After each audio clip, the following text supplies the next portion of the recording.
lost a limb on a mountainside, metaphorically or otherwise, and I'm certainly not here to give career advice because, well, I've never really had what most would consider a job. However, I have had large groups of people listening to what I say for quite a few years now, and it's given me an inflated sense of self-importance. So I will now, at the ripe old age of 37.9, bestow upon you 9 life lessons. 1, you don't have to have a dream.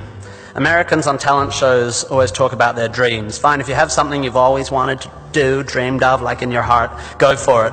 After all, it's something to do with your time, chasing a dream. And if it's a big enough one, it'll take you most of your life to achieve, so by the time you get to it and are staring into the abyss of the meaninglessness of your achievement, you'll be almost dead, so it won't matter. I never really had one of these dreams, and so I advocate passionate dedication to the pursuit of short-term goals. Be micro-ambitious. Put your head down and work with pride on whatever is in front of you. You never know where you might end up. Just be aware the next worthy pursuit will probably appear in your periphery, which is why you should be careful of long-term dreams. If you focus too far in front of you, you won't see the shiny thing out the corner of your eye. 2, don't seek happiness. Happiness is like an orgasm. If you think about it too much, it goes away.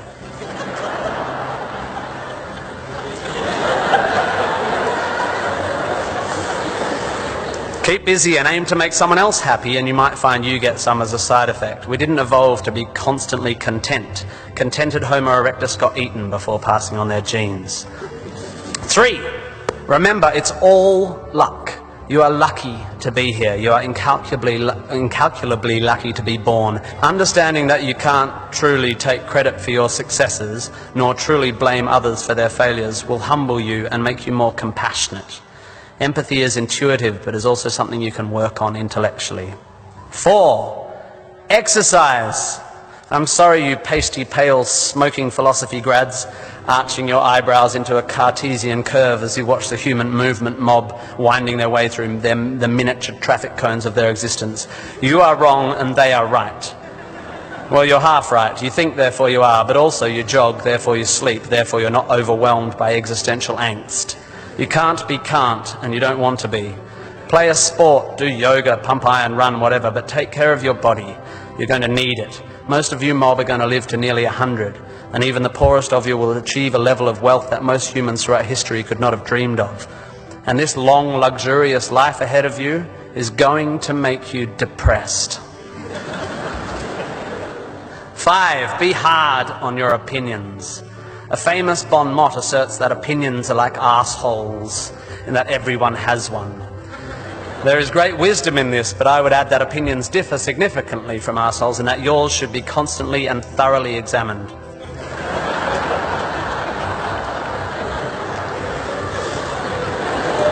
We must think critically and not just about the ideas of others. Be hard on your beliefs. Take them out onto the veranda and hit them with a cricket bat.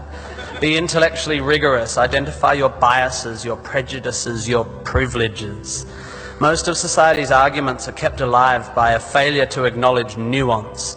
We tend to generate false dichotomies and then try to argue one point using 2 entirely different sets of assumptions, like 2 tennis players trying to win a match by hitting beautifully executed shots from either end of separate tennis courts. 6. Be a teacher, please, please, please be a teacher. Teachers are the most admirable and important people in the world. You don't have to do it forever, but if you're in doubt about what to do, be an amazing teacher. Even if you're not a teacher, be a teacher. Share your ideas. Don't take for granted your education. Rejoice in what you learn and spray it. 7. Define yourself by what you love. I found myself doing this thing a bit recently where if someone asks me what sort of music I like, I say, well, I don't listen to the radio because pop song lyrics annoy me. Or if someone asks me what food I like, I say, I think truffle oil is overused and slightly obnoxious. And I see it all the time online, people whose idea of being part of a subculture is to hate Coldplay or football or feminists or the Liberal Party. We have a tendency to define ourselves in opposition to stuff. As a comedian, I make my living out of it. But try to also express your passion for things you love. Be demonstrative and generous in your praise of those you admire. Send thank you cards and give standing ovations. Be pro stuff, not just anti stuff. 8. Respect people with less power than you. I have in the past made important decisions about people I work with, agents and producers, big decisions, based largely on how they treat the wait staff in the restaurants we're having the meeting in. I don't care if you're the most powerful cat in the room, I will judge you on how you treat the least powerful. So there. 9, finally, don't rush. You don't need to already know what you're going to do with the rest of your life. Don't panic. You will soon be dead. Life will sometimes seem long and tough, and God, it's tiring. And you will sometimes be happy and sometimes sad, and then you'll be old, and then you'll be dead. There is only one sensible thing to do with this empty existence, and that is fill it. Not fill it, fill it.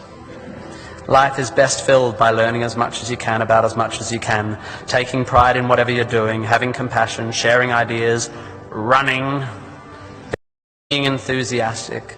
And then there's love and travel and wine and sex and art and kids and giving and mountain climbing, but you know all that stuff already.